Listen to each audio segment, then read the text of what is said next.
My name is Dr. Nicola Stokes and I'm Chief Technologist in the International Financial Services Division in IDA. And I just want to welcome you here on behalf of our CEO, Michael Lowen, who couldn't make it, unfortunately. I have to say that this is probably one of the hottest tickets in town. We had to close registration about a week and a half ago. And it's probably only second to that match that's going to happen now tomorrow. So count yourselves very lucky to be in the room. But yeah, it's been a phenomenal year for AI. In terms of investment for IDA in this space, we've seen massive growth, but it's not an overnight success story, this like mainstreaming of AI. And thankfully in Ireland, we've been building a capability in this area for the last 15, 20 years. So that's in the multinational sector, the talent there, in the indigenous sector, but also the talent pipeline that's coming from the SFI centres in this space. And ADAPT would be a massive contributor in that respect. So I just wanted to acknowledge that. I suppose, you know, just to give IDA a plug, there's lots of different types of companies in the audience today. And if you are an IDA client, you know, you may be right at the beginning of your AI journey, or you might be quite advanced. And what I would say to you is, if you haven't already come and talk to us, you know, let us know your plans. We do have supports for people who are starting out on this journey, as well as people who are looking maybe at setting up centres of excellence in AI. So yes, there's a number of my colleagues here who'd be delighted to talk to you at the break after the session. The only other thing I want to say before I hand over to ADAPT now is just a couple of housekeeping things. The toilets are back out towards the lifts where you came in. If you arrived early, you already heard our fire alarm test at 9:01. If we hear that again, we'll just make our way out to the lifts again, but we'll go down the stairwell. That's how we'll get to the ground floor. And then the third thing I just wanted to mention was that we will record these sessions and we'll make the links available to people at a later date. So enjoy the morning. And I'll hand over to Olivia from ADAPT. Thanks, Nicola.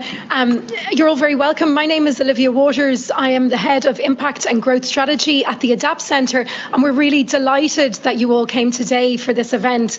We're also delighted that we were able to partner with the IDA to bring that network in on this very timely EU AI Act.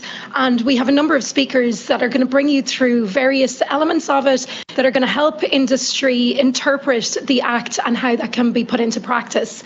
I'd like to also just mention that we have colleagues here from the Empower Data Governance Spoke. They're in the room. They're holding an event next week that I think Dave is going to bring up as well. And they're also focused on data ecosystems and data flows. So they will be good to network afterwards. There's no rush out of the event. Also, we're going to have a panel discussion. There'll be plenty of opportunities for everyone to ask questions. But also at the end, if you want to stay and chat to the speakers or chat to other members of the team that are here, we would be delighted to bring you through that. So without further ado, I'm going to kick off, and I'd like to invite Professor Dave Lewis. He's the Head of Artificial Intelligence at Trinity College Dublin, but he's also the Director of the ADAPT Centre. So Dave, over to you. Thanks, Lydia. Okay, thanks.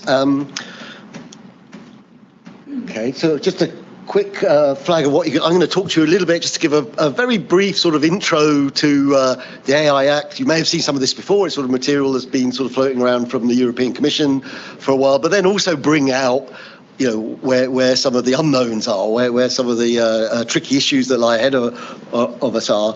Then I'll hand over to my colleague from DCU, Harshvardhan Pandit, who's going to talk a little bit more about the details of modelling risk and modelling aspects of regulation from a practical point of view. And then we'll have a very interesting discussion panel. So, as Liv said, I'm the director of the ADAPT Centre.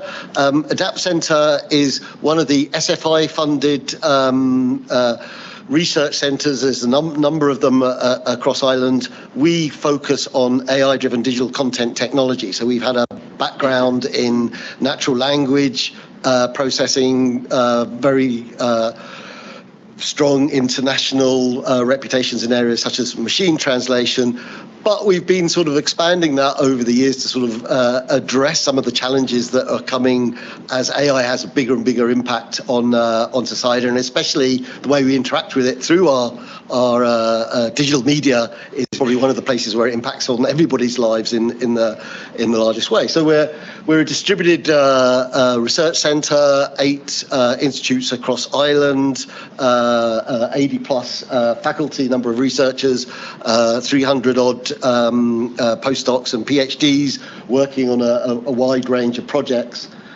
And broadly, we structure this around the concept of human-centric AI, and we see sort of 3 perspectives to that. One, there's an individual perspective where increasingly we're having a one-to-one engagement with AI that we're starting to see through chatbots, through recommender systems, through personalization, and we're looking at the ways that we can bring that under better control of the people who are subject to that type of personalization. There's obviously also an algorithmic element to this as well. So we're interested in how is the direction of the algorithms progressing in a way that addresses perhaps some of these issues about individual control, individual empowerment, and as well as some of the societal concerns. And it's the societal concerns which is one of the growing areas that we're finding in our research, and a lot of our colleagues becoming increasingly engaged with. So that's looking at how do we not only try and make the technology a bit fairer and a bit more reactive to people's individual needs, but how do we regulate that as a society? So this is where we start coming into issues around the AI Act.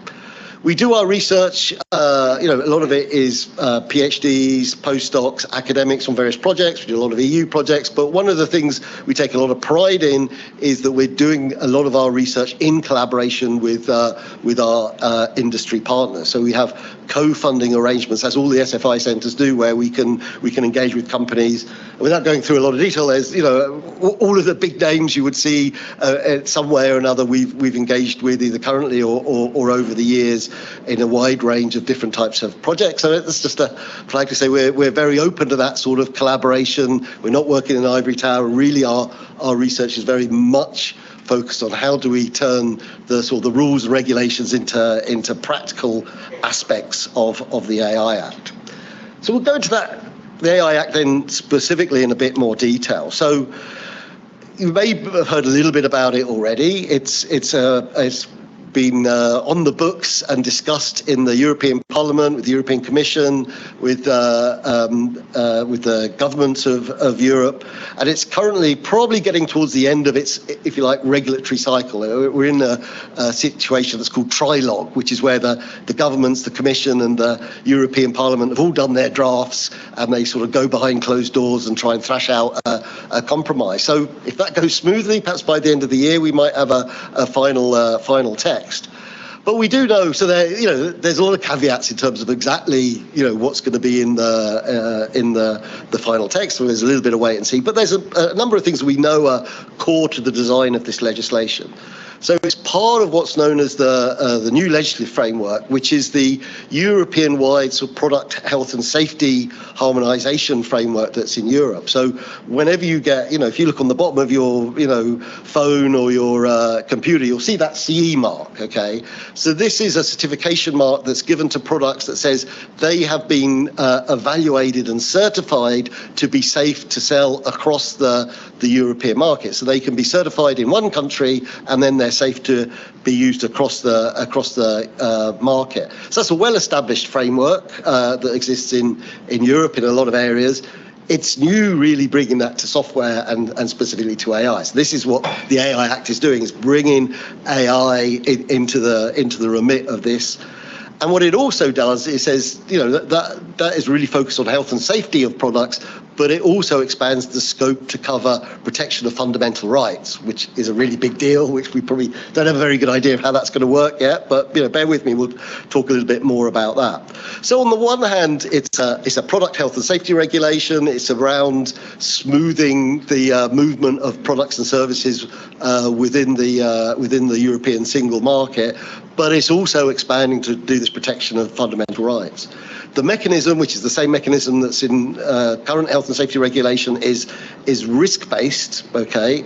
And the Act itself is structured around different levels of risk. So interestingly, probably for the first time, we're seeing areas of AI or areas of software that Europe is saying, this is prohibited. We don't want to see this at all in Europe. So things like the sort of social scoring system that we see operating in China, is being ruled out. Certain applications of facial recognition is being ruled out. There's hot debate around some of the other topics. And there are also some classes where they say, well, we need some better transparency. So when you're talking to a very realistic chatbot, you need to know that it's an AI driving it and not a person. And then there'll be things that won't fall under the regulation at all.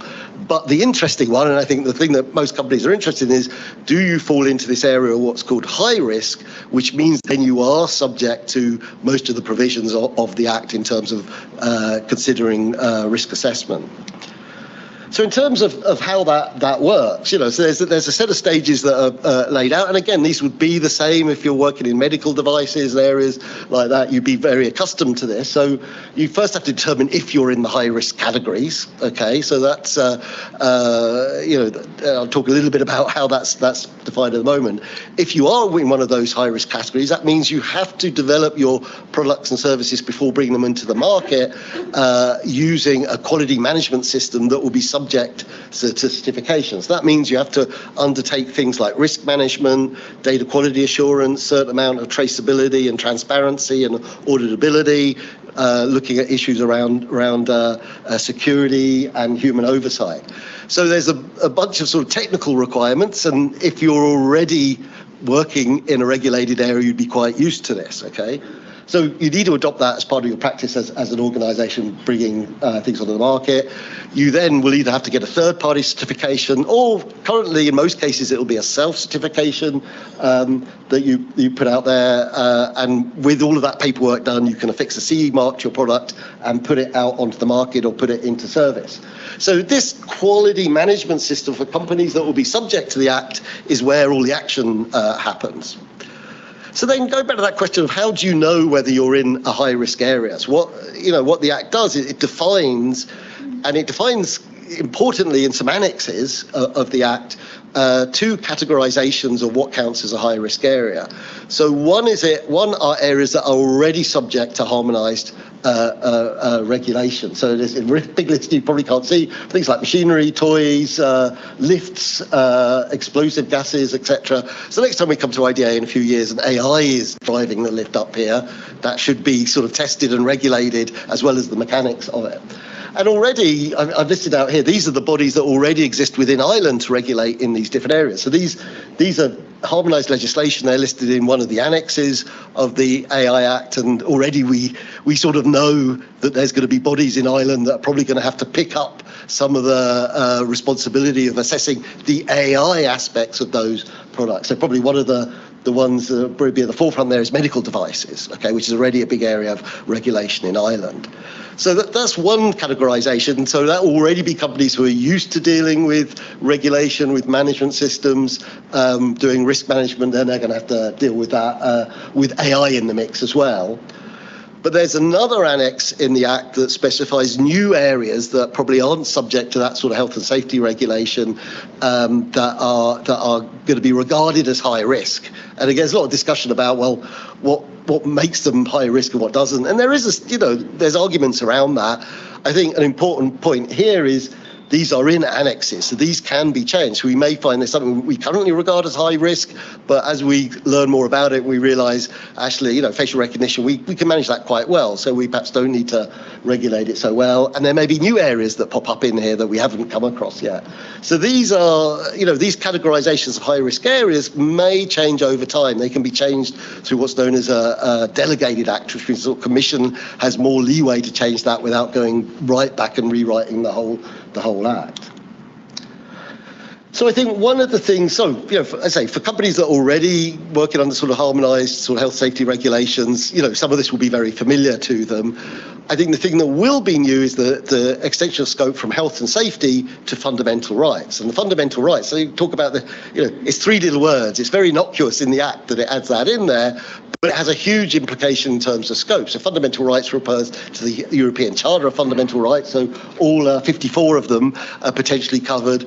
And this is an area where, some areas we're well covered, privacy and data protection, we already cover that with GDPR, and that will have to be integrated into compliance with the AI Act. But there's other areas that are reflected in the high risk areas, access to employment, access to services, etc. So I think this is one of the areas where there's a lot of learning to be done, because I don't think we've got decades and decades of experience of building safe systems, but we don't have that sort of experience in building systems that protect our fundamental rights across the board in the same way. So in terms of, if you're a company, you figured out you're high risk, you're a company, you're putting together your management system standard. A lot of that comes down to internal processes that you have to follow, but also documenting those processes and making the documentation of that available to other bodies. So from the point of view of conformity, so to be able to get your certification, in some cases you may need to go to an external certification body like we have already in Ireland, as I say, for medical devices. So that means you have to document your quality management system, document your specific risk assessment for the particular product, and then through that get your CE mark. Many examples at the moment, it's actually quite a low bar that you could do that yourself, but you still need to have done that documentation, because what you can't get away from is the fact that once that product's out on the market, it will be subject to market surveillance. And if then there's an incident that happens, so it's identified that a fundamental right or health and safety issue comes up, that's where Market Surveillance Authority steps in, looks at what's going on, may demand all of your documentation. So if you haven't done your documentation for your risk management and your quality management, you're going to be in really big trouble. And that's where the enforcement comes in. So ultimately, there'll be a dialogue in that, but ultimately the sanctions are in the Act that it could be fines, the product is pulled off the market. So there's a lot of, these red areas, there's a lot of, documentation and communication that needs to be done between the organisation and the regulators, both at certification and market surveillance, and also interacting with your suppliers, so where you're getting perhaps your models or your data from, and also with your users, because you have to explain to them what are the safe parameters in which you can use this product. And I think this is where the challenge sort of starts coming in from a regulatory system point of view. So for conformity, we've got 19 sort of new existing product regulation. There's also new certification required for remote biometric identification. So you need to do the safety checks on that, plus also look at the new 54 fundamental rights and how they apply. So you need to understand the existing regulation that protects those rights. That's a big legal requirement. On the market surveillance, it's even a little bit more complicated than that, because certification you can do in one country and it'll apply across Europe. For market surveillance, again, there's a bunch of new areas working there, but also market surveillance is done individually in all the member states. So we have to understand, are all the states going to interpret an incident and the severity of it in the same way? So there's a lot of normalisation that needs to go on here. And I think the other thing which I think is especially interesting for Ireland and perhaps for the IDA is we want to be able to harmonise those mechanisms with perhaps regulation that's or certification or even documented risk analysis that's coming from products that are developed in the UK or the US or China or other sources coming into here. So we need to have a sort of a regulatory alignment process there as well. So, there's some big sort of learnings to be had there for all of us collectively. So I think that's, government, companies, civil society plays a role there, especially when we look at fundamental rights. One of the good things in the AI Act is a lot of the details is sort of delegated to standards. We'll talk more about that in the panel. So I'm involved in a body called SC42, which is the International AI Standards body. As part of the AI Act, the Commission has requested that the European standards bodies provide standards that address certain things, and luckily most of those requirements will be fulfilled by existing standards that are either nearly completed or underway. Ones, I won't go through this list, but there are standards there around AI risk management. If you remember one number, it's 42,001, okay? So this fits into the family standards like ISO 9000, ISO 27000. 42,000 is the AI management system. So that's the linchpin document. I think the draft is already available to download, I think, or to buy. It's not finalised yet. So, in terms of where do we go from here? That's a little bit of the sort of the scary scene of what's ahead of us. There's work that's going already. There is a national AI strategy that's been developed. There's a very nice document that was the result of a quite in-depth multi-stakeholder consultation to produce a sort of AI standards and assurance roadmap from the NSAI that came out earlier this year, and reference back to our own research where we're very actively involved in analysing the Act, analysing the standards, and trying to make that available in an open, accessible way, to try and support some of this interaction. So this is a little tool we have at the moment where you can select particular sections of the initial draft of the Act. It'll sort of, we've then said, well, here are the technical requirements that come out of this, here are the concepts, and here's mapping into corresponding concepts in some of the standards. We'll have to redo all of that when the new draft comes out. But, that's the sort of thing we think is important to have out there as a public resource. And also as part of the AI strategy, pillar, I think 7, which is around data governance, which is really cool. This is the bit where we're sort of, we're already on the ramp with GDPR. We're going on from there and looking at all the impacts of data governance and the impact of standards in there. That's referenced from the National AI Strategy. And Empower is a collection of existing SFI researchers, ADAPT, and some of the other ones look at data practice. So we have a community of practice where we're encouraging groups like yourselves and academics to come together and discuss issues around standards. And we've actually got the seminar I think you mentioned earlier, Olivia, coming up next week on data value. There'll be another one coming up just before Christmas on standardization. So I think we're already starting to put in communities to have that multi-stakeholder engagement in these areas. So I will leave it there and perhaps hand over to Harsh to go into a bit more.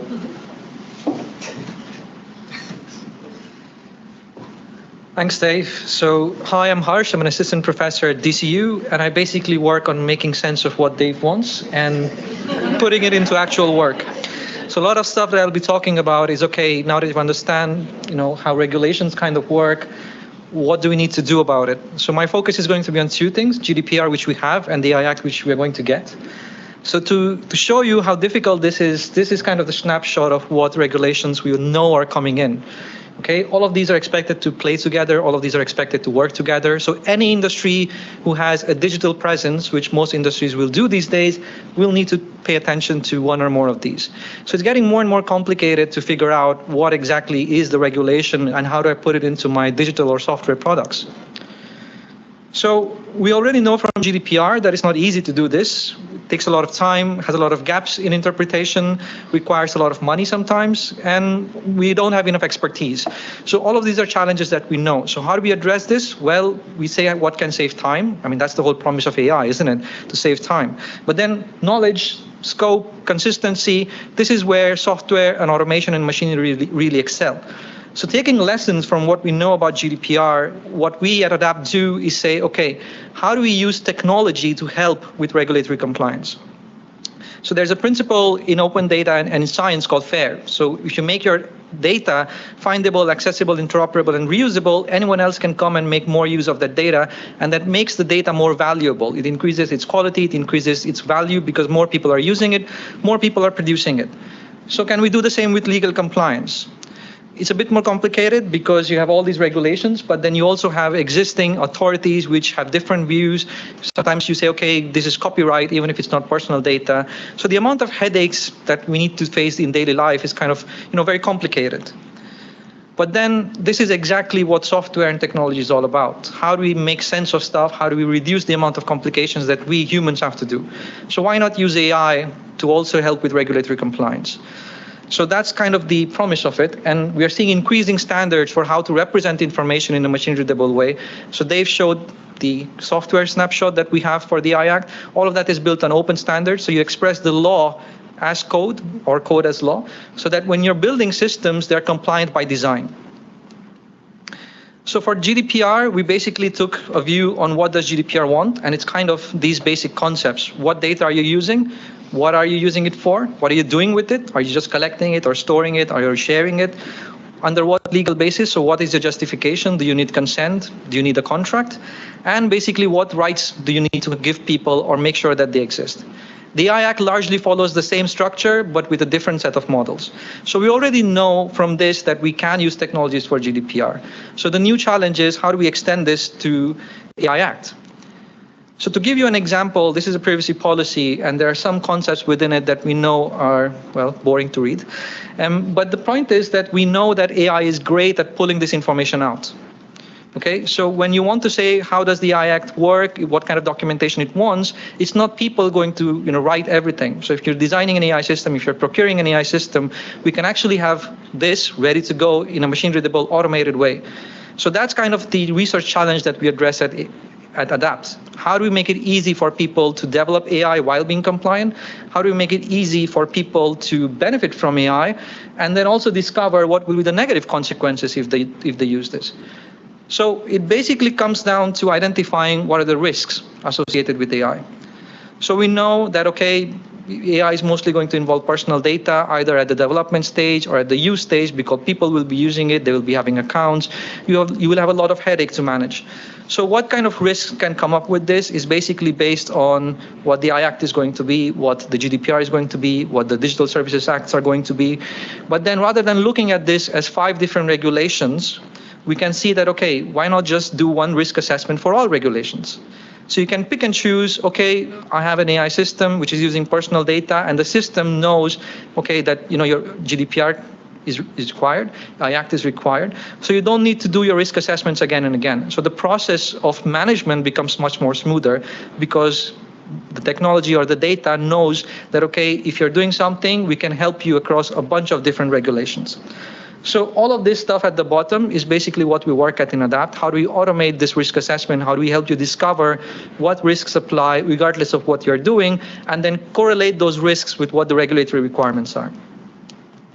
To give you a specific cool example of the AI Act, this is all you need to know in terms of what you're doing with AI. So what is the domain you're using it for? For example, health, education.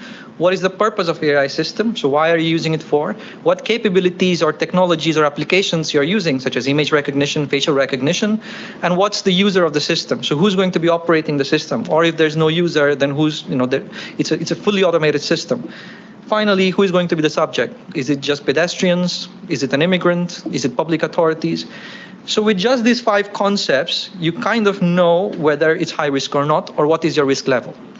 So figuring out that the whole act can basically be boiled down into these digestible 5 concepts is the type of research that we really like, because it simplifies how the act can be implemented in practical ways. So if you're procuring an AI product, you may be satisfying or know one or more of these. So let's say that you get a new system from the market which does facial recognition, and you want to put it on your door for the employees to come in and say, okay, yes, I'm an employee, allow me access. We've all seen how we got up through the lifts, right? Scan the manual card. That could have been replaced by the person just walking in. So what are the risks with this? It's a very difficult question.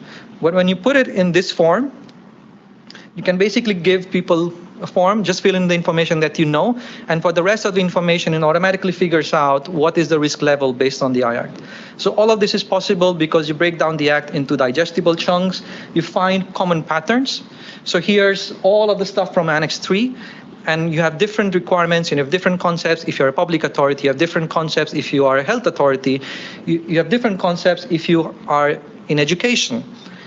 But then you don't need to understand the whole of the act. You just need to be able to express what is your use case.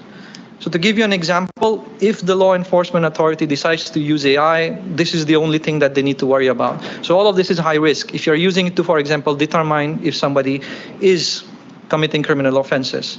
Now, intuitively kind of understand that, yes, it's risky, but legally it's very difficult to explain. So with these type of concepts or this type of breakdown, it becomes easy for different teams in an industry or different departments or different officers to have oversight of what their respective role is. So if your developer only knows what the technology is going to be, well, they provide that information. So by the time the legal experts get everything, they know that all the information is there and they know how to make sense of it because everything is structured in a digestible way. So this is actually the result of Dilaram, who's leading this work. She's done a PhD, and just yesterday she won an award at NSAI for contributing and creating this research and submitting it to standardization activities. So we are still working on it. We are not happy with that. The next step is how do we operationalize? How do we put this into practice? And the challenge here is that at a theoretical level, everything makes sense, allegedly. But when it comes to actual practice, we stutter. We don't know how to apply things. So how do we create a support system whereby you understand, okay, what kind of AI am I even using? How do I make sure that whatever I answer is the same as what somebody else understands? So to create consistency, we are creating, for example, standardized terminologies. So this can be via standards. This can be via a collection of use cases. So we basically went through all of the AI Act documents, whatever standards existed at that time, and created a glossary of what different AI techniques exist, what are the different sources already known or mentioned in these documents. So when you do stuff like, okay, if you are using facial recognition, immediately you have a knowledge graph or a knowledge base of what risks apply for AI and facial recognition, regardless of what domain or area that you're using it. So it makes it really easy for somebody to say, okay, I've done my due diligence, I know what risks exist, and yes, I have measures to fix it or to address it or have oversight over it. Last but not the least, the ethics. This is connected to what Dave mentioned as the increasing importance on rights and freedoms. So how do we discuss that? It's a very big challenge because it's basically philosophy, and philosophy, as we all know, is difficult to debate because we all have our own philosophy. To kind of keep it structured and operational, this is another part of research that we do. So this is the ethics canvas, and this is based on the business model canvas. So the premise of the business model canvas is it helps you discuss what the business should be, what is my value proposition, who are going to be my input or economic sources, where am I going to get the data from, the technology from.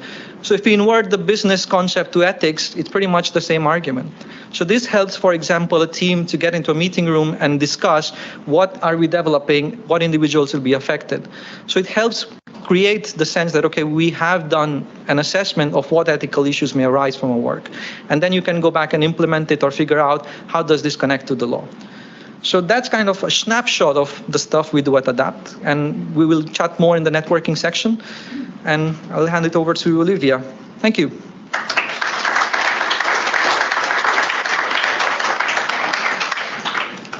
So next up, we're having a panel discussion. We're delighted to have Jonathan McRae chair this. He is a science broadcaster and an AI enthusiast. And joining him on the panel, we have Professor Dave Lewis, who you've already met. We have Peter Bulger, who's a partner in law at EY. And we also have Aditya Mohan, who is from the National Standards Authority of Ireland. Yeah, great. Good morning, everyone. Hungry for compliance and regulation at 9 a.m. I think there must be a cross-section there with sadomasochism. Well done to all of you. First off, Harsh, this is amazing work. I think it's worth your value just to have seen that. And I see lots of nodding in the audience. Like, it is great that that ADAPT is doing that sort of a thing, because when you first started talking about all of these different factors, I was thinking, thank God this is not somewhere where I work, because I'm a very simple person and this seems like a very complicated thing, but really, really amazing stuff coming out of ADAPT. Dave, I want to talk to you about some of the things you talked about, but actually because we have industry in the room, Peter, I'm going to start with you. I'm going to talk about the nuts and bolts of exactly what's going on. So maybe talk a little bit about you, your clients. You're a partner-in-law in EY, and you're having these sort of conversations with people. What sort of conversations are you having, and where are people at when it comes to preparing for something like the EU AI Act? Yeah, thanks. Yeah, I think what would be useful is exactly as you say, to maybe share where these conversations start, because I think we've all experienced the fact that AI has been around for years, but it's really exploded in probably, the last 12 months. And I think sharing, a common experience amongst our client base would be useful. And like it is AI, and the AI Act regulates AI systems, but calling a spade, often it's talking about Gen AI in this context. So there's kind of broadly two conversations that happen. One is a fairly short conversation with sometimes surprise faces at the end of it, and then there's a more substantive conversation. So the first type of conversation is a bit like, yeah, we've heard about Gen AI or AI more broadly. What's that about? But we're not planning to do anything. And you kind of explain to them, that's fine. You don't have to. It's obviously perceived as big business opportunity. That's why there's such noise about it. And they say, okay. And then you kind of point out to them, well, even if you're not planning to do anything, you need to look at what you're acquiring through, generally transformation projects that may contain AI systems. And if it does, well, they're going to be regulated. So you may be acquiring regulated products. So you just need to be careful on that.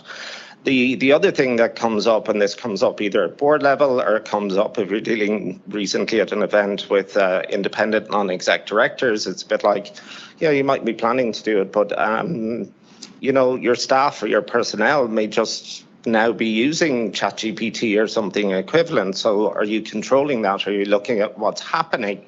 And then all of a sudden you see this realization of, could that be risk? And that conversation is one sort of board level kind of issue where people are kind of ignoring it, not going to exploit it, and then realize actually we can't ignore it. And that goes back to, do you have an AI governance model in place? The other type of conversation is where you have clients in workshop. We call them a wave space. It's multidisciplinary. You have data analytics, you have AI labs, you have someone like me. And that's where the client, multinationals, large domestics are coming in and they're kind of going, what should we do with this? What's the business opportunity? And quite often what's very strange is there's been such noise about it that legal and regulatory comes up as we'd love to do this, but there's this AI Act, there's whatever. But ever before I get to talk, and I learned this lesson practically very quickly, don't talk about the AI Act first. Ask them what you perceive as the issues. So just to share that, firstly, what are the issues? So pretty much universally, people go ethics. And then you go, what do you mean by ethics? And they go, don't know, but ethics is a big deal. And then they go, IP. I go, okay, what's the issue with IP? And they go, everything's harvested off the internet. Don't know, is that an issue or not? Am I going to get sued? And then they will have read everything in the press about, where it's gone wrong, often a bit, lawyers getting sanctioned in the US for, using Gen AI and things like that, and they didn't read it, and LLMs can hallucinate and things like that. So what's the purpose in sharing that? It's an issue about AI literacy. It's about a common understanding of what the actual legal and regulatory issues are in the context of what you've seen in a really good presentation. That's about as best as I've seen as to, you have the AI Act, there's a complexity, as Harsh explained, about just all these other legislation, and it's about demystifying it. I know you can't go into very specific details, but can you talk to me about the sort of systems that are being developed and what the applications are for them? Yeah, so I was thinking about this in advance, about like what are the ones that are being built or have been built? What do they do? I think, in terms of working in this space, there can be a perception that a lot of them are, like from a technology perspective, they can be complex, but when you're looking at the actual use cases, they're not. It's always, in my view, it's a board or an executive looking at it as a business. What's the business opportunity? Where, for example, can we make savings? Where can we optimize it? So it's not necessarily always the most glamorous use cases that get adopted. So there's a process that's followed, that where you identify where it's best placed in a business. So anyway, a few examples.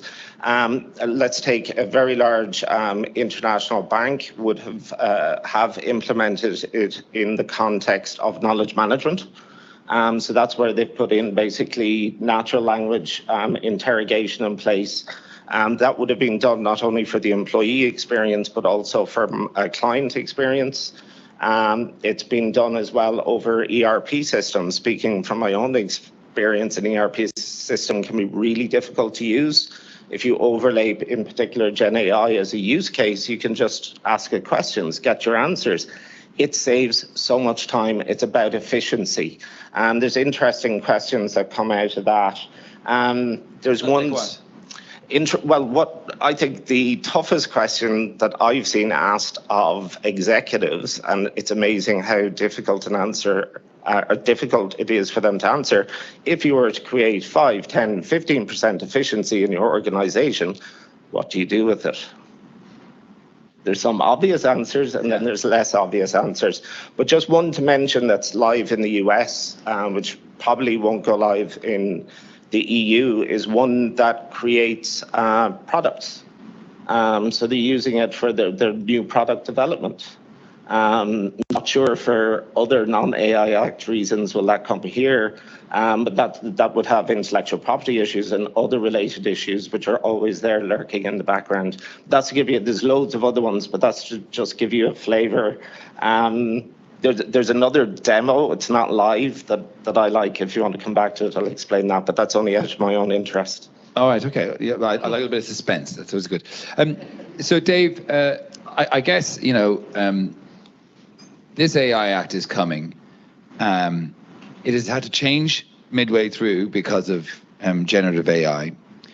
For the people in the room, what do they need to do to prepare for something like this? What are the most important steps? Because you were saying to me, the last thing you want to do is, like with GDPR, as a small business, I was one of those people like, oh, GDPR is starting tomorrow. What do I have to do for that again? You don't want to be 6 months out before the act comes into force, and you look at your systems and go, uh-oh. So what should people be doing in the greyness of what's going to be in the act to give them a best chance at being already compliant before they start? Well, I think there's two stages to that. I think it's first to figure out whether you're going to be in one of the high risk areas, because again, there are going to be loads of applications that won't fall under that. Okay, so and is it just because I was really interested in that people sort of self-classify for that high risk. Do you think it's going to be really easy for people to say, yes, I'm this, or yes, I'm that, or, it's words, it's open to interpretation. When it comes from orange to green, or there's 2 levels of orange, I think there. Yeah. Will it be easy for people to go, yes, we're definitely this, or we're definitely that? Well, I think that's an interesting question, because that's something where there needs to be real clarity between how the act is interpreted. So there's a lot of discussion about, some of it is in areas that are already regulated. So you can have that discussion with those existing regulators, and they will have to, make a decision about that and how to interpret exactly, what do we mean by the use of AI, or use of AI as a safety component. There's various sort of wordage in there that needs to be interpreted. I think for the areas that aren't currently under that sort of harmonised health and safety regulation, I think there's, that involves, perhaps saying, well, perhaps I'm not regulated at all. So who do I talk to? Okay, so that's an activity for, I think more broadly at a national level, talking to the agencies that are coordinating this. So primarily sort of being driven by DETI in terms of the national strategy. And I think, it's important that we start injecting a bit of certainty into that, or at least knowing who to go to and some explainers. And I think... Is that not already identified? We don't know. Well, I think it comes down to exactly what you said, that level of interpretation. Right. So when you look at, for example, one of those areas is sort of, the administration of democracy, okay, how democracy operates. So, okay, that's perhaps voting machines, perhaps that's not a big sector in Ireland.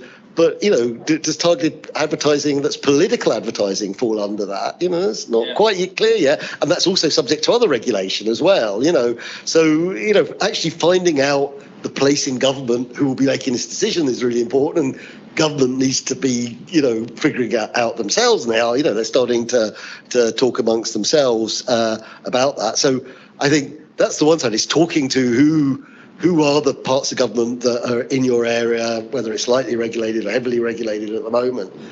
But then once you're getting the idea that you are in a high-risk area, and especially if you're not used to working in that area, is understanding these sort of concepts of a management system. So the one that everybody would know about would be ISO 9000. If you're working with a lot of data, you're probably already engaging with 27000, the cybersecurity management system standard, and that will actually be part of the implementation. So at the moment, it's sort of it's a good idea for complying with GDPR, but if you're in the AI business, it'll be more part of the management system that you'll need to have in place. So it goes from being, do something about privacy or data protection by design, and saying, show me your management system for how you do that. So there's a deeper level of documentation and process exposure that needs to be in there. So understanding that, it's the same pattern that you have in loads of other regulatory areas. It's well established knowledge. Obviously, there's the new specifics around AI. But if that's new to your organisation, then getting on board with that. So even starting, let's have a look at go on an ISO 9000 course now. We'll start teach you a lot of what those ideas are, and that involves documentation, but also involves becoming a learning organisation. So you're not only doing risk management, but you're also monitoring incidents and learning from incidents and feeding that up into your process. Yeah. Obviously, a large part of getting that clarity, Aditya, might be in standards. Can you tell me a little bit about where we are in the standards part of this, and what your work is in contributing to maybe solidifying the wording of the EU AI Act? So the wording of AI Act is, I would say, independent of how the standards are proceeding. Standards would allow implementation of AI Act, but so far as the drafting of the Act itself is concerned, it is mostly separate a matter things. between Commission and the government. Okay. And so European Commission has provided a standardization request to CEN, which is the European standardization body. And it is working on those 10 items, which I think Dave displayed on the screen, of which, as he said, the item to remember is 42001. There's one thing I would like to add when we are talking about AI Act, that even before you get down to identifying are you under orange or yellow or green, you must first identify whether you are doing AI or not. Because look at the definition of AI in the Act very carefully when it comes out, because it might change when it comes out. And look to see, are you predicting something? Are you forecasting something? And do you fall under some of the methods used in the language? So if you are not doing AI, you are out of it. So if you are doing traditional computing, traditional statistical methods, you are not part of it. Right. So be very careful. And we all know AI has been wildly used for lots of various things across the industry. So could you talk to me about the standards that you are working on, what goes into that work? I think so. It would be a good platform to describe to all of you that several of the national committee members of the AI committee at NSAI Ireland are from the industry, from small and medium enterprises as well as MNCs, and people from academic staff, including Dave and some of his colleagues. So they all contribute with comments to the drafts that go into making the standard at the international level, both at ISO and CEN level at Europe. And that contribution is very valuable. And I'm happy to say that Ireland has punched much above its weight. And being a small country, we have a significant contribution to standards. And now, Can you be specific? As what when we talk about standards, what are we talking about? What standards are you making, and what considerations go into them? 42001, which is AI Management System Standard, which is going to be the foundation for conformity assessment.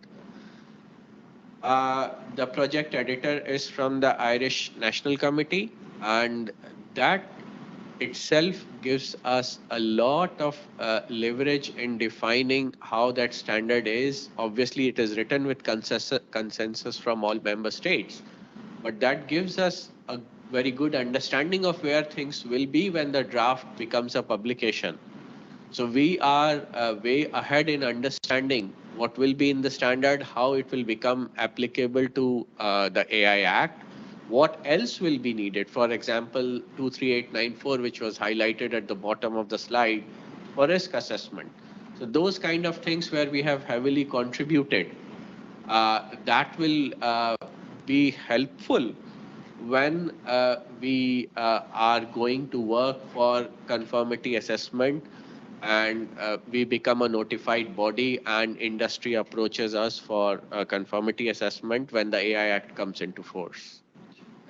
Peter, when it came to GDPR, we were told, if you're being good with your data anyway, if you're doing the right things, using common sense to put in processes to protect people's privacy, then you shouldn't have to do a huge amount. It should be fine to a certain extent.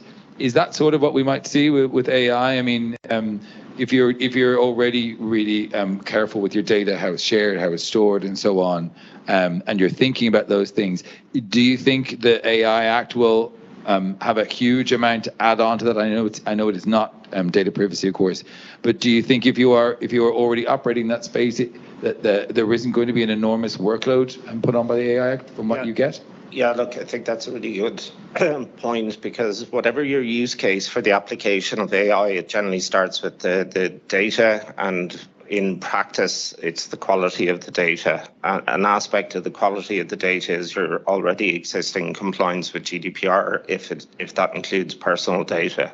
So that's a point that's very well made. What I've noticed working with data analytics is that in practice there is a job of work that will generally be required no matter how well that process is or how much compliance is in place. And there's probably a number of reasons for that. One, there's an enormous job of work there anyway for multiple reasons and across multiple laws, depending on exactly what space a company is in. So there's the DSA and there's other requirements out there that are well known.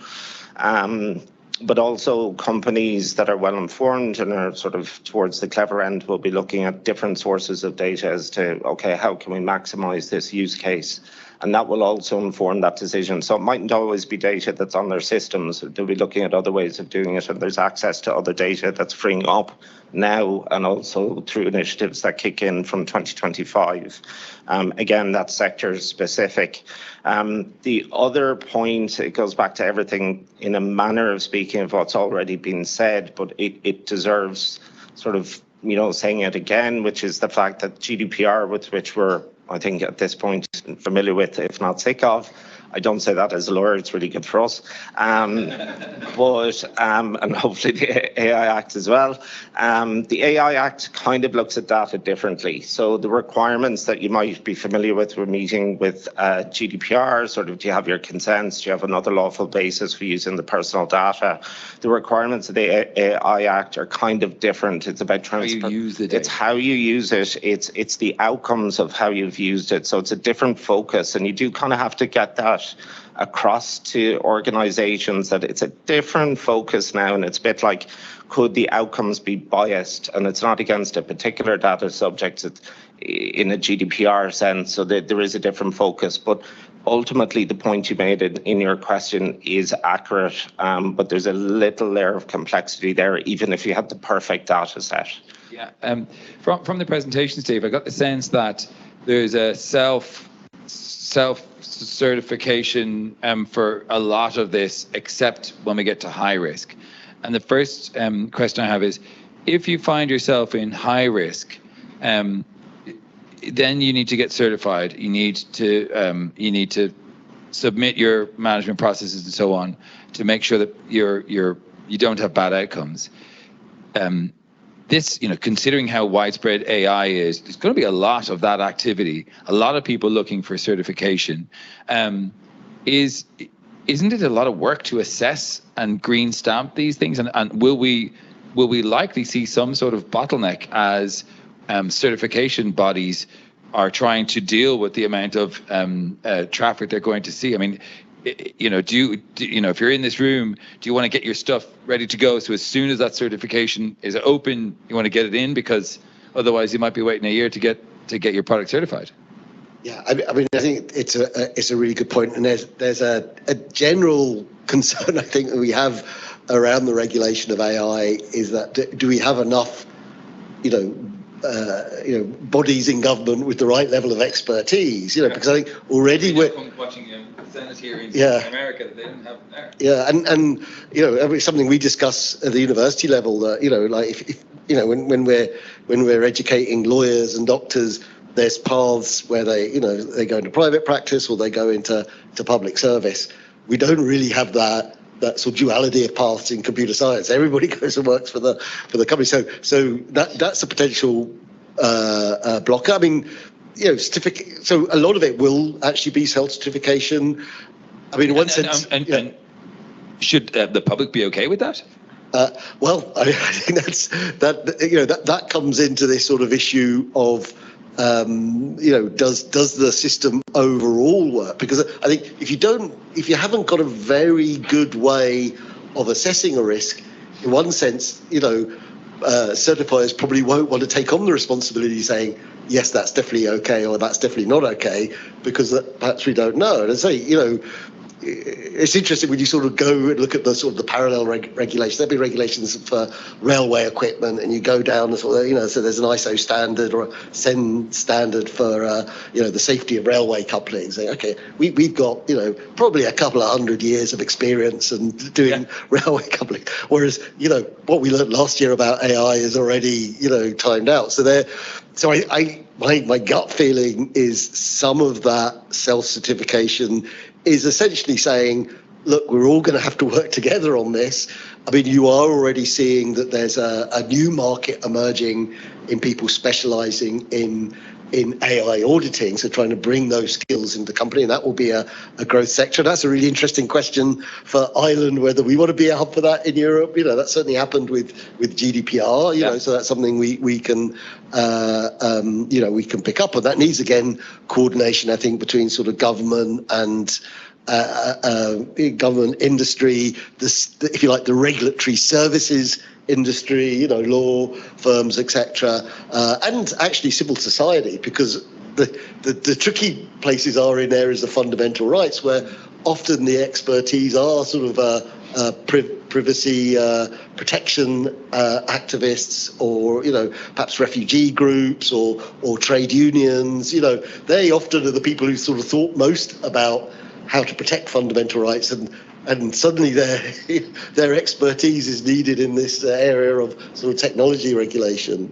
So, Peter, when you're talking to your clients, do they look at what's coming down with the EU AI Act and go, you know what, I'm going to start off in America, because America just is a little bit loosey-goosey about regulation, and it's a much quicker way for us to get our innovative product to the market, and then we might see if we can fiddle it for EU. Is that is this sort of chilling innovation or chilling adoption of AI in the clients you're speaking with because of the fear of getting a fine or having to rip down a system you've built because you've ripped the information from the internet unwittingly? Short answer, not seeing any chilling effect. Two, I think businesses look at these things, essentially AI is an opportunity, and what's the benefit to them of this opportunity? Does that mean that they're being naive? No, I don't think so. I think they generally operate in an environment where they look at regulatory systems on a worldwide basis in any event. So the EU coming out with something, even if they perceive the AI Act as the AI equivalent of the GDPR. They're going, that's fine, we can manage this. So the best I would describe it is that there may be some use cases that they would decide, yes, we'll build this in the US. And fundamentally, when they look at what I'm seeing, certainly is when they look at the business opportunity, they will never ignore the size of markets. So it's not like they would say, we're cutting out the EU from this. So if you look, for example, I think, over the last 15, 20 years, if you look at the social media companies, they never actually went, we're switching off the EU. So that's kind of how I would see it operating with the AI Act. It might be a particular use case specific. So certainly if that were to occur in a chilling effect sense, I've not detected it so far. So quite a degree of pragmatism, but we're also, 2.5, 3 years out. In relation to it. So the discussions at the moment are definitely around, what do we have to do, what laws currently apply, and how do we achieve it, bearing in mind the AI Act, but we're not doing it. Yeah, I mean, you do have to be careful, I suppose, because you could build something that works really well for America and not for the EU. For example, Threads was one of those, things built, and then the EU said, no, we're not having that. So the big misstep that a company could do would be to ignore it, because then you would be looking at a scenario where you've built a system, you've not factored in, at least now, the basic requirements. Even though it's not final, there's a good sense of what you need to comply with, and then you end up having to switch it off. So that fundamentally, I presume, would be a bad day in the office for someone if that were to occur, and at least they didn't do it in full knowledge. What about standards in the United States? Are we seeing a mirroring of what's going on here? Are we seeing the embers or the green shoots of an American AI Act that will look anything like what we're trying to build here? So Canada, Australia, and United States, they have all published sub-documentation on what are the ethical guidelines for building AI. So it's not that other domains are not waking up to the dangers of AI. National Institute of Standards for Technology, NIST, in United States has published NIST 101 or 100, I don't remember the number, which is basically a risk assessment methodology. And Canada has also published a questionnaire on how to assess your AI system. So they are doing things, but they have not done it at the scale at which Europe has done the AI Act. So it is still in early stages, but I think it is important to know that there are talks between Europe and United States. At least the cross-Atlantic talk is there on how to sync some of the mechanisms, because just take the example of nuclear industry. You set up a nuclear plant somewhere, and then should your neighboring country be worried about the fallout? Yes, it should be. So just having regulations in one jurisdiction will not help, because just like a fallout can go across the border, fallout of AI incident can go across the border, and therefore there has to be some syncing, some coordination of regulations. Right, but is it that the United States, Canada, and other countries are slower or further down the path, or is it that just culturally they're less likely to be as hard-hitting as Vestager and the crew in Europe? Like, are we? You were talking about guidelines and a questionnaire. They are not regulation and certification. Yes, Europe is probably ahead in regulation. I give it to you. But there is a difference in economic culture between Europe and United States. Just take this fact that United States is much more reliant on market-driven economy as opposed to a bank-driven economy in Germany. That is the traditional difference we study in economics.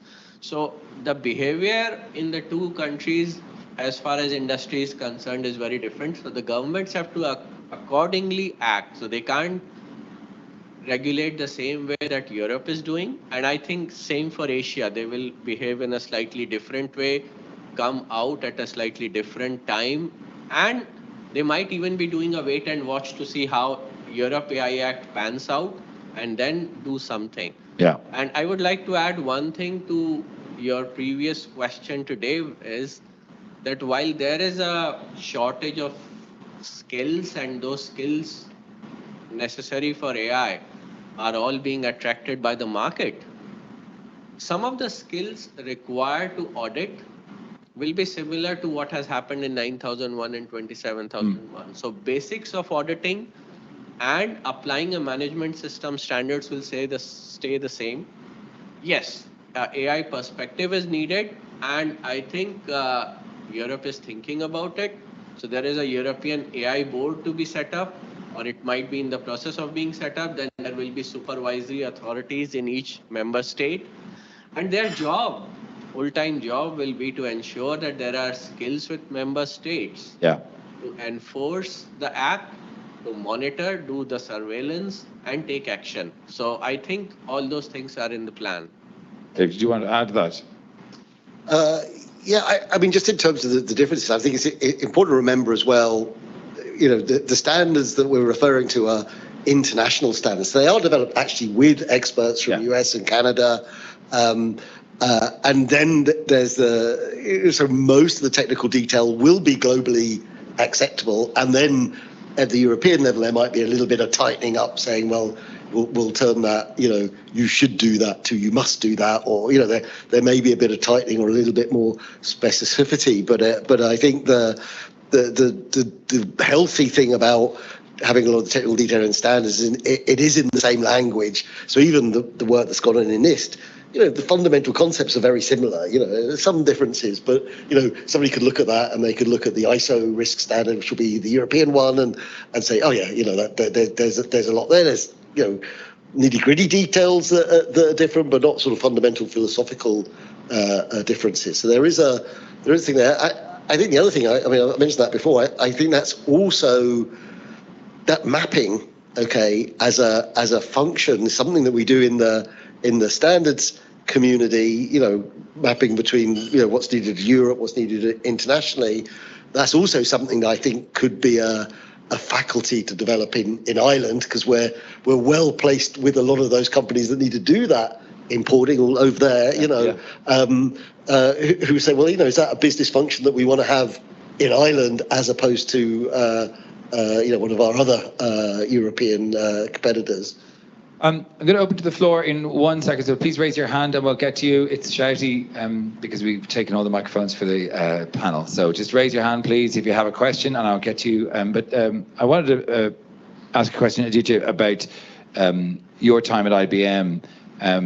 You know, IBM obviously has that expertise in AI and has developed it for quite some time. And AI was as a service for many companies for a long time. Now that organizations are able to implement their own LLMs and are actually using this technology, bringing that stuff in-house, is that a riskier thing for commercial organizations to implement because they perhaps don't have the expertise, understanding of the sort of the core fundamentals of AI? They might be buying it off a shelf or something, but they're doing it in-house. Is that a riskier area for them?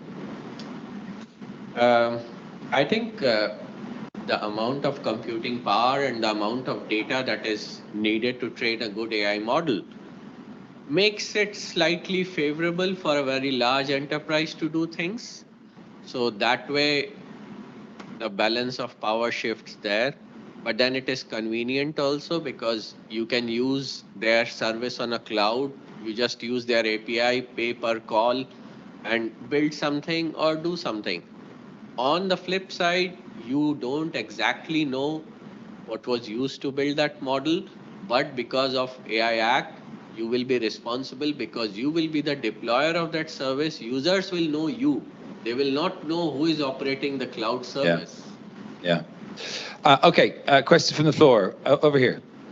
I just wanted to ask, in continuation to Aditya's previous comment, that what about third-party supply risk? Because often what happens, even we see in the SaaS products, that it's built on another SaaS product, which is built on another SaaS product. And turtles on turtles on turtles all the way down. Yeah, really good question. Sorry, I didn't mean to interrupt you. What about that? And Dave, I'll get you in on this as well. How difficult is it going to be able to? I mean, it's difficult enough to pull apart an AI model, let alone pull apart a business that's got a business supplying them. How much transparency are we expecting from the final procurer? So there is another piece of document along with AI Act that is coming out. I think it's out there in the draft, which is specific to liability, legal liability. In that document, and as it progresses, there will be aspects of how to establish the value chain and therefore the responsibility chain, because multiple APIs, multiple microservices and cloud services come together to make a product. So then how do you establish responsibility? And I hope that that part of legality will take care of this thing. Did somebody say blockchain? Yes, Dave. I mean, I would say as well, I mean, you know, there's a little bit of hope that the liability directive will help there, you know, but that's another piece of legislation. There's a lot of things to connect together. I think an interesting thing to observe about the progression of the AI Act is that it you know, after being drafted, the sort of foundational generative AI bomb hit, and then they you know, added that into it. And as criticism saying, well, you know, you're just adding, you know, more technology names into it. What's going to happen next year when another one comes along? But I think the reason they reacted to that is because, you know, the core bit is that it's a foundational AI, and that you can have a big language model that you make available as a general purpose. Somebody turns that into a product in a more narrow environment, say it's someone, and then those people could actually train it or do prompt engineering that affects its behavior again. So the technology introduces this value chain element to it. So they've added a little bit more provision to help with that, but it's still a gnarly problem, you know. More questions, please. Are you familiar with the Ouroboros, the symbol of the snake that eats itself? We were hearing there from Harsh's presentation about AI that would write the compliance and privacy regulations. I'm just slightly wondering, what if it gets that wrong? And who is checking the compliance and regulation of the compliant and regulatory AI software? Is there any risk there? Yeah, for sure. Yeah, I mean, I think that's the same risk anybody who works in an industry where accuracy matters. You know, so we're having obviously a big debate about that in the educational and research sector. You know, about the problems of hallucinations, etc. And I think it is, you know, in law that is a big part of it. But actually, I think that'll be where the problem domain will shift to. Say, well, we can generate stuff and gather knowledge very clearly, but what, you know, you'll get some efficiency savings. What you'll do with it is that actually you'll need more people to check the output. So the role could be changing in that sense. Yeah, and on the human oversight, will they actually know the answer themselves? That's part of the trick. Yeah. We have some questions submitted from attendees. I want to get to those. Pericles Ramos, who's in management consulting at KPMG. You may not know the exact answer. You might give us your thoughts on it. Regarding the AI Act, are there any provisions for law enforcement agencies for using software otherwise banned? For example, facial recognition or emotional recognition.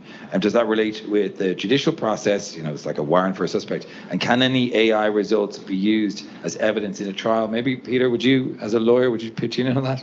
Yeah, so look, not my space. I don't really work in law enforcement, but when it comes to sort of prohibited AI and high-risk AI, with biometrics, that type of area, that's where that plays, right?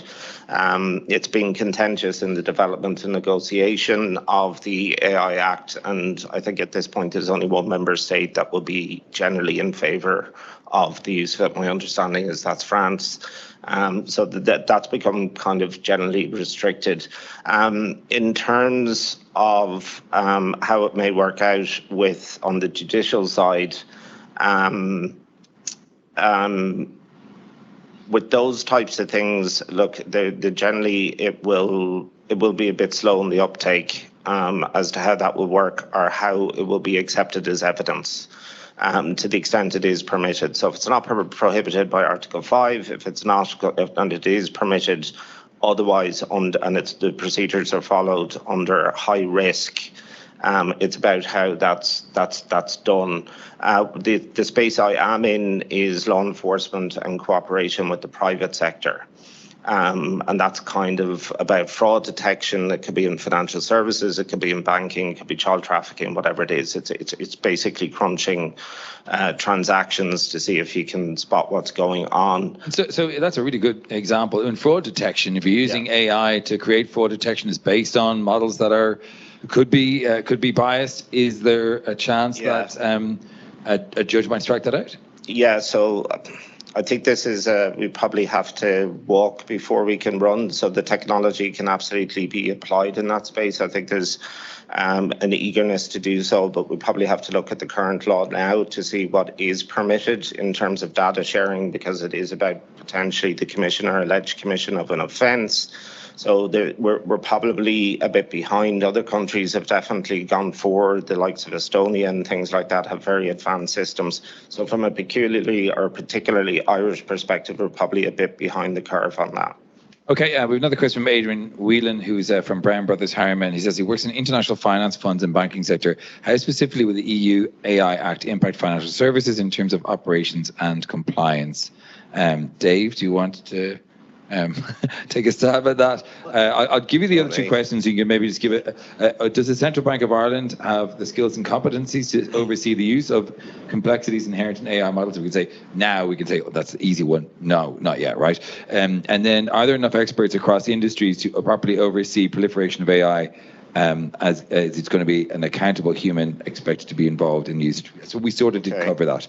So how will EU AI Act impact financial services? Yeah, so I think, I'm not an FS lawyer, but I've been in the room for the discussions where people are discussing what could be the impact, in the financial services or banking sector. And it's a really good point that can be applied across multiple sectors, because in these conversations and what we're discussing today is the impact of the AI Act, but you also have to look at the impact of using AI or Gen AI on your own existing sectoral regulation, and does it have an impact? So, for example, you might be discussing this and say in the funds, and it's a bit like everyone sort of knows the general funds model, and it could be one particular company is not using AI, and then you go, well, is anyone using AI? And they're a bit like, well, they could be, and you go, have you asked? And no one's asked. And then you go, well, if they are, does that have an impact? So if you take the example of reporting or investing, if it's been used, no one knows, does that have an impact? So it's not an AI Act issue, it's actually an existing regulatory issue. And if it's been used, does that filter up? And does the regulator, say the CBI, do they then have an issue? Then you quite correctly get to points the next two following questions, which is, well, if there is an issue, are they equipped to do it, and are there enough people to deal with the issue? So bringing it back to something I do know is that the CBI, for example, have developed a keen interest in GDPR. And they ask questions about GDPR, which I do practice in, and I'm kind of going, that's interesting, because we have the Data Protection Commission, but it's the CBI asking the questions. And that raises the question of, well, do the CBI have the expertise to raise the questions and deal with the responses? So it's not even specific to AI Act, but it raises that really, really key question. Does the use impact existing regulations? Did you? In Annex 3 of the AI Act, for now, creditworthiness check is specifically mentioned. So that is the starting point for the banking and financial sector. Right. And critical infrastructure is mentioned, but right now it's limited to road, railway, airport, and all that. But I do believe that payment systems, fraud detection, some of this is critical infrastructure, central bank or international banking transaction clearances. These are all critical infrastructure. So maybe things will change. The other thing, again, to look at, and it all depends on how you read the language. One of the items in Annex 3 is public and private services. What does that mean? How far does private services extend to? Does it extend to wealth management? If yes, does it trap all of the financial service industry into it? So I think you have to interpret the act and then decide. So I'm going to ask one final question, but before I do, any further questions from the audience? Have we answered all of your queries? You came here today wanting to know. We've answered all of your answers. Is that correct? One right at the back.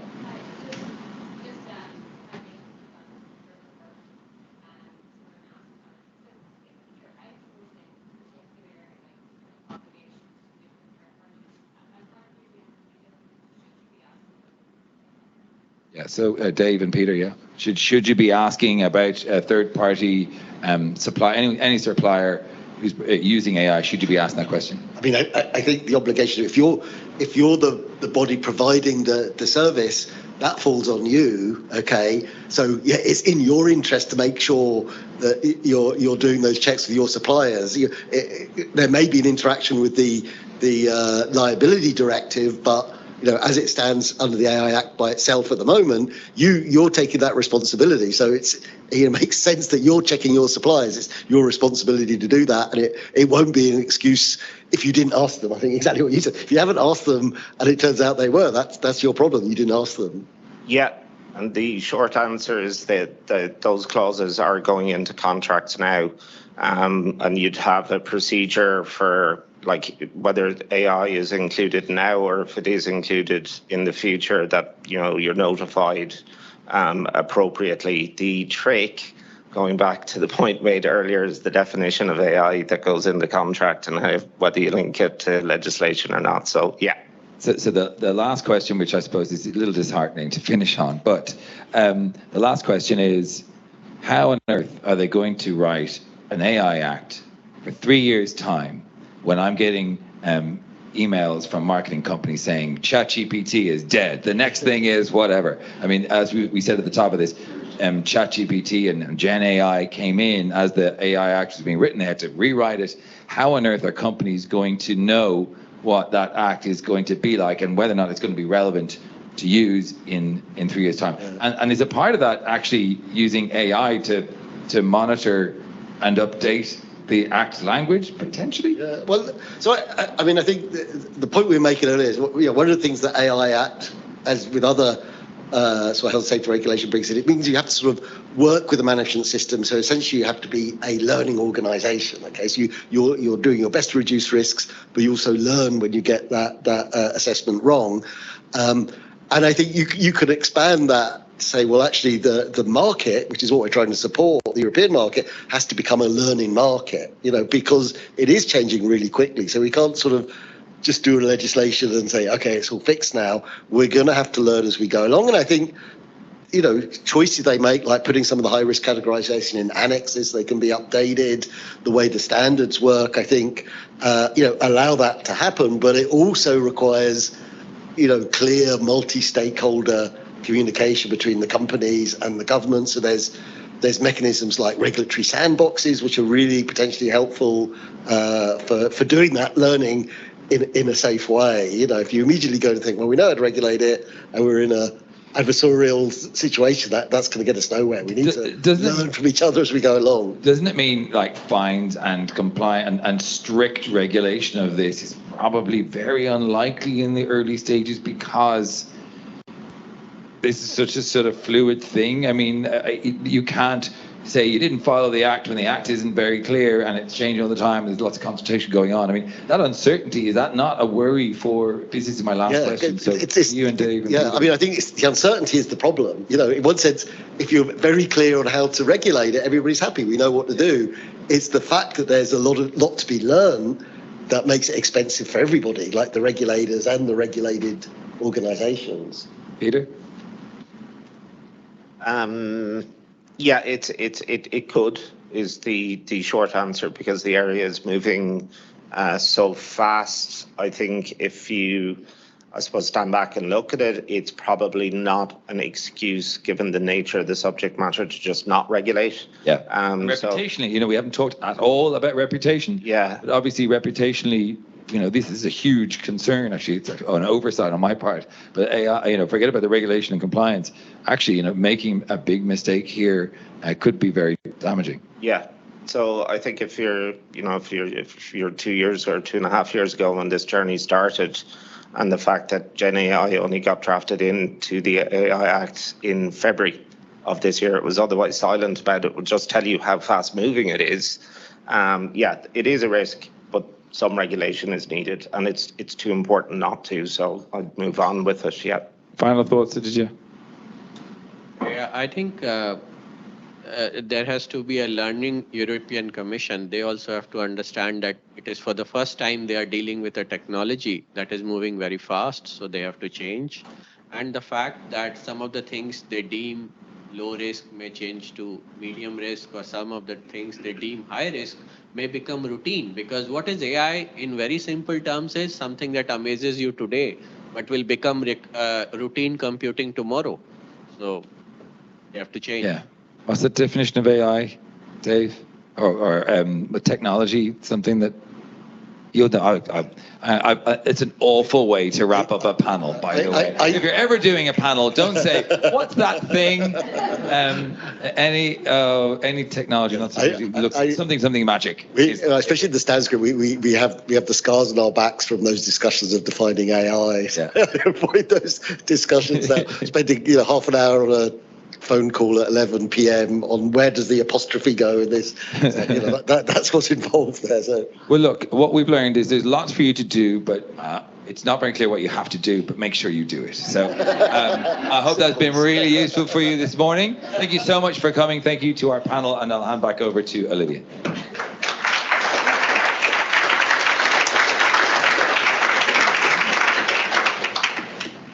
So just that's the end of the event. I'd just like to thank everybody for coming, and also to our contributors for all of their advice and trying to demystify this act. We're going to be hanging around. We have some of our team members here in the room if anyone wants to come and have a chat.